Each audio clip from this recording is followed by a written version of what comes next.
Yang terhormat kepada Ibu Sri Handayati selaku fasilitator, yang saya hormati Ibu Iin Tusanti, pengajar praktek saya. Dalam kesempatan kali ini, saya akan melakukan praktek coaching untuk supervisi akademik. Kegiatan kali ini merupakan tahap perdana dari 3 tahapan supervisi akademik, yaitu pra-observasi, observasi, dan pasca observasi. Di sini saya bersama Ibu Dian Rahmawati, rekan kerja saya, guru kelas 5. Berikut merupakan praktek coaching saya pada tahap yang pertama di supervisi akademik, yaitu tahap pra-observasi. Selamat pagi Bu Dian. Selamat pagi juga Bu Dila. Bagaimana kabarnya ini Bu? Alhamdulillah sehat Bu Dila. Dila sendiri bagaimana? Alhamdulillah sehat juga. Oh iya, apakah Bu Dian sedang sibuk? Tidak Bu, kebetulan di kelas saya sekarang sedang pembelajaran PAI. Kalau begitu minta waktunya sebentar ya Bu Dian. Iya boleh Bu, bagaimana? Begini Bu Dian, saya akan melakukan kegiatan pra-observasi. Jadi sesuai dengan yang saya sampaikan kemarin, saya akan melakukan kegiatan supervisi akademik di kelasnya Bu Dian. Tujuannya untuk membantu Bu Dian mengoptimalkan kompetensi yang sudah dimiliki dalam hal pelaksanaan pembelajaran di kelasnya. Kemudian supaya Bu Dian itu dapat melakukan pembelajaran baru yang lebih kreatif, yang lebih inovatif dari yang sebelumnya. Nah, sebelum melakukan supervisi akademik, ada tahapan pra-observasi nih, seperti yang sedang kita lakukan saat ini. Nah, nanti kita ngobrol-ngobrol santai saja ya Bu. Nah, kira-kira dari ngobrol-ngobrol santai kita ini, apa yang Bu Dian harapkan? Baik Bu Dila, kebetulan sekali ini menurut saya ada beberapa kegalauan terkait dengan pembelajaran besok. Ya mungkin nanti saya akan sharing dengan Bu Dila ya. Jadi harapan saya dalam ngobrol kita kali ini, saya berharap dapat sharing tukar pengalaman terkait pembelajaran yang akan saya lakukan ini Bu. Dan nanti minta sarannya Bu Dila terkait pembelajaran yang akan saya lakukan di kelas supaya menjadi lebih baik lagi. Baik Bu Dian. Jadi Bu Dian ingin kita sharing ya terkait proses pembelajaran yang akan dilakukan di kelasnya Bu Dian besok. Semoga nanti saya bisa membantu Bu Dian. Dan Bu Dian juga tidak merasa terbebani dengan kegiatan observasi ini. Kalau boleh saya tahu Bu Dian, untuk kegiatan pembelajarannya besok Bu Dian akan mengambil tema apa? Rencananya saya akan mengambil tema 8 Bu Dila, subtema 1 tentang benda tunggal dan campuran. Baik Bu, kemudian kemampuan siswa atau tujuan pembelajaran yang diharapkan dari pembelajarannya itu seperti apa? Kalau boleh tahu. Tujuan pembelajarannya ada 4 Bu Dila, yaitu menjelaskan isi iklan media cetak, menjelaskan pengertian iklan, menjelaskan pengertian zat tunggal, dan yang terakhir menjelaskan pengertian zat campuran dengan benar. Baik Bu Dian, jadi Bu Dian akan mengambil materi zat tunggal dan zat campuran ya, dengan 4 tadi tujuan pembelajarannya. Nah, untuk persiapan yang sudah Bu Dian lakukan apa saja untuk proses pembelajaran besok? Untuk proses persiapannya, saya sudah menyiapkan perangkat pembelajarannya yang lengkap insya Allah Bu. Mulai dari RPP, terus bahan ajarnya, media pembelajarannya, LKPD, dan lembar evaluasinya Bu Dila. Wah, luar biasa sekali ya Bu Dian ya, perangkat pembelajarannya sudah sangat lengkap ini. Bisakah Bu Dian ceritakan secara singkat untuk tahap-tahap pembelajarannya seperti apa? Baik Bu Dila, untuk tahap pembelajarannya rencananya saya akan menulis di RPP. Yang pertama, anak berdiskusi bersama tentang gambar iklan yang saya tampilkan. Setelah itu, mereka mengajarkan RKPD yang saya bagikan untuk berdiskusi mengenai pengertian iklan, isi iklan, dan kata-kata asing dalam iklan. Kemudian salah satu dari kelompoknya mempresentasikan dan ada yang menanggapi. Setelah itu saya memberi pertanyaan pemantik tentang zat tunggal dan zat campuran. Dan saya akan melakukan praktik percobaan juga kepada anak-anak untuk membedakan zat tunggal dan zat campuran supaya mereka lebih paham terhadap materi yang saya sampaikan. Wah, luar biasa sekali nih Bu Dian. Sepertinya pembelajaran yang akan dilakukan Bu Dian ini sepertinya sangat menyenangkan. Jadi anak-anak itu bisa melihat secara semi konkret iklan di media cetak tadi ya, dengan bantuan proyektor sepertinya tadi. Kemudian Bu Dian juga akan melakukan simulasi percobaan praktek juga ya Bu Dian ya. Nah, kemudian Bu Dian dari materi yang akan Bu Dian ajarkan ini, kira-kira adakah materi yang sulit dicerna oleh murid-murid Bu Dian? Oh iya, ada Bu. Pengalaman di tahun sebelumnya, beberapa anak kurang paham dalam menganalisis zat campuran. Oh, seperti itu. Jadi di tahun sebelumnya beberapa anak kesulitan memahami zat campuran. Nah, untuk mengajarkannya besok, Bu Dian apakah sudah ada rencana untuk menggunakan strategi, metode, atau model pembelajaran yang seperti apa? Karena ada beberapa murid yang pemahamannya berbeda-beda, jadi rencananya saya akan melakukan pembelajaran diferensiasi seperti yang pernah Bu Diflan ceritakan dengan menggunakan model kooperatif tipe NHT Bu Diflan.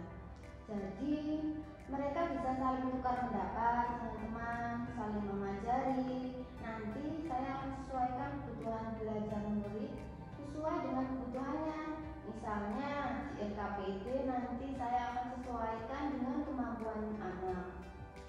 Wah, keren sekali nih Bu Dian, sudah punya planning sejauh ini. Apakah Bu Dian akan menggunakan media ajar, atau alat bantu, atau alat peraga? Kemudian mengapa Bu Dian memilih alat tersebut? Karena saya akan menggunakan metode kooperatif.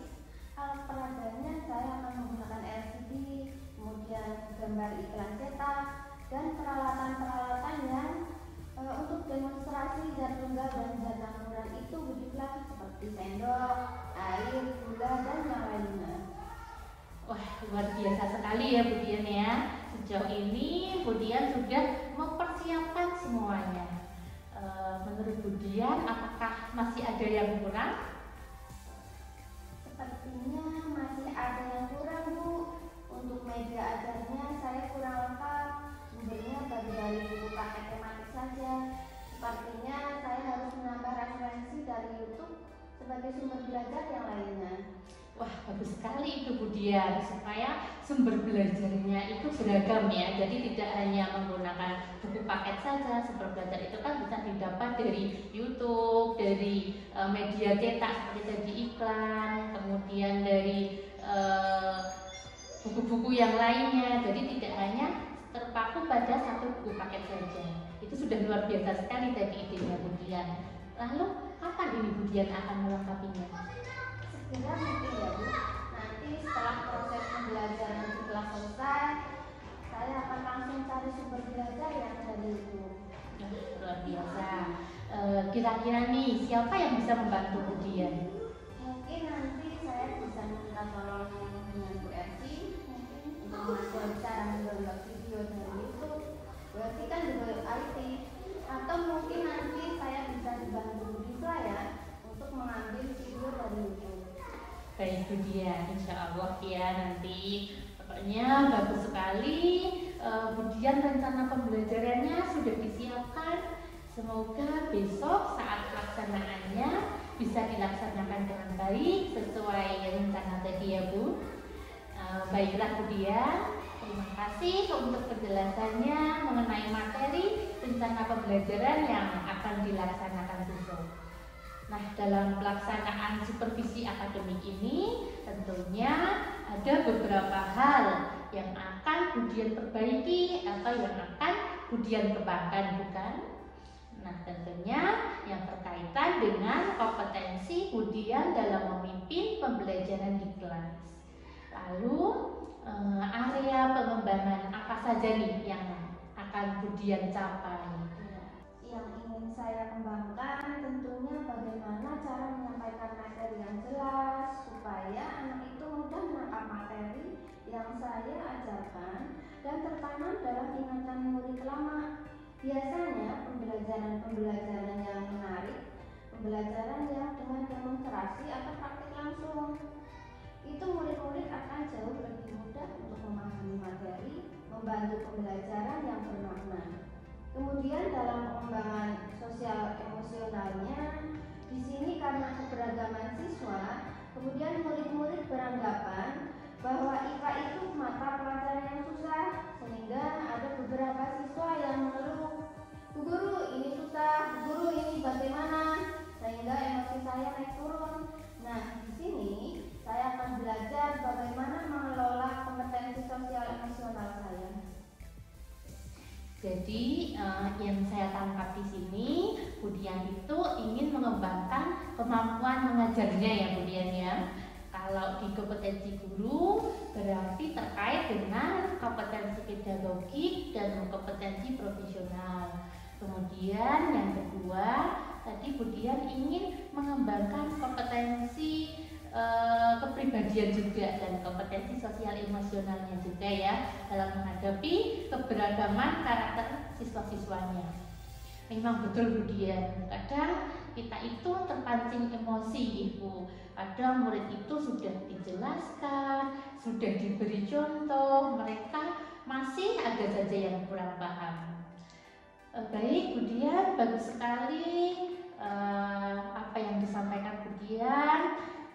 Nanti saya akan coba bantu dalam tahap observasi dan tahap pasca observasi.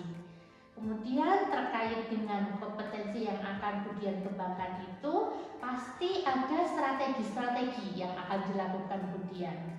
Nah Budian, bagaimana strategi itu muncul dari dalam diri Budian dalam mencapai kompetensi itu? Apakah Budian bisa jelaskan?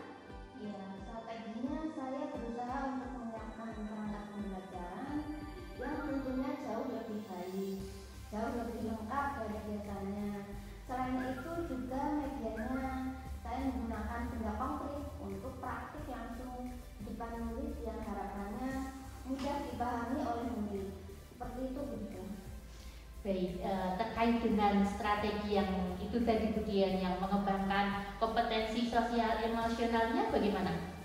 Saya akan belajar mengelola emosi saya dengan tadi menyiapkan perangkat pembelajaran yang lengkap, dan saya akan belajar bagaimana menyampaikan materi yang berat sehingga emosi saya bisa tertata dengan belajar mengontrol emosi saya. Saya juga membedakan LKPD yang dikerjakan murid itu tadi yang sesuai dengan tingkat pemahaman mereka. Bagus sekali ya Budian. Tadi saya menangkap bahwa Budian akan melakukan pembelajaran yang menarik, akan melakukan pembelajaran yang bermakna. Dengan tadi ada dengan pembelajaran yang berdiferensiasi ya Budian. Tadi yang saya tangkap Budian sudah melakukan pembelajaran diferensiasi konten, proses maupun produknya. Tadi di diferensiasi konten, Budian akan menggunakan gambar iklan cetak tadi ya. Kemudian Budian juga akan praktek simulasi langsung bagaimana memisahkan zat tunggal dan zat campuran. Kemudian di diferensiasi prosesnya Budian tadi sudah menyampaikan membedakan LKPD yang dikerjakan murid-murid Budian tadi yang sesuai dengan tingkat pemahaman murid-muridnya. Kemudian ada diferensiasi hasilnya juga.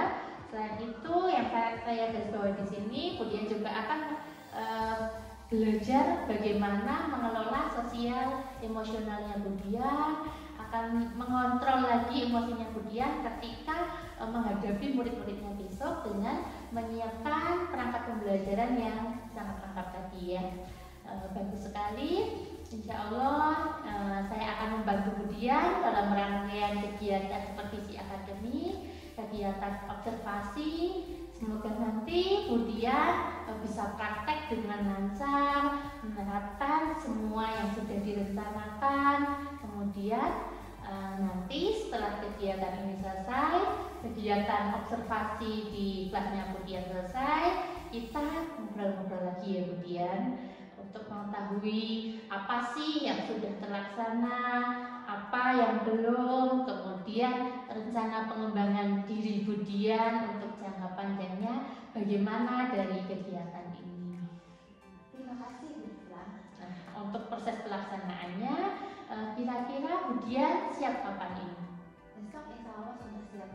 Berarti besok hari Rabu Budian sudah siap melakukan observasi ya Bu? Terima kasih Budian, semoga besok tidak ada halangan suatu apapun sehingga besok kita bisa bertemu di kegiatan observasi. Demikian kegiatan coaching pada tahap praobservasi supervisi untuk akademik dengan rekan saya Ibu Dian Rahmawati. Terima kasih, sekian. Wassalamualaikum warahmatullahi wabarakatuh.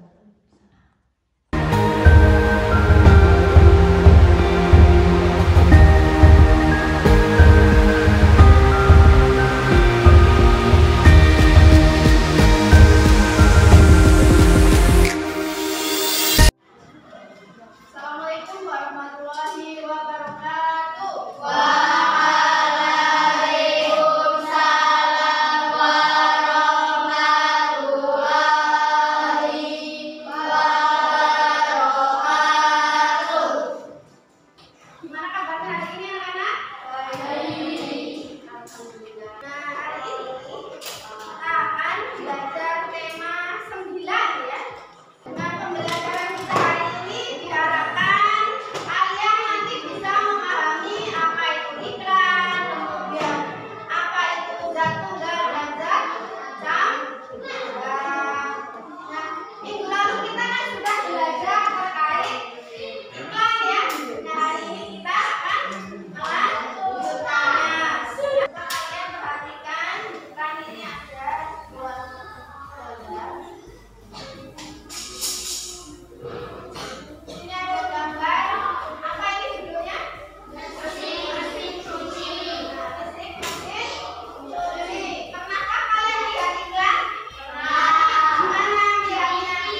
zat campuran? Zat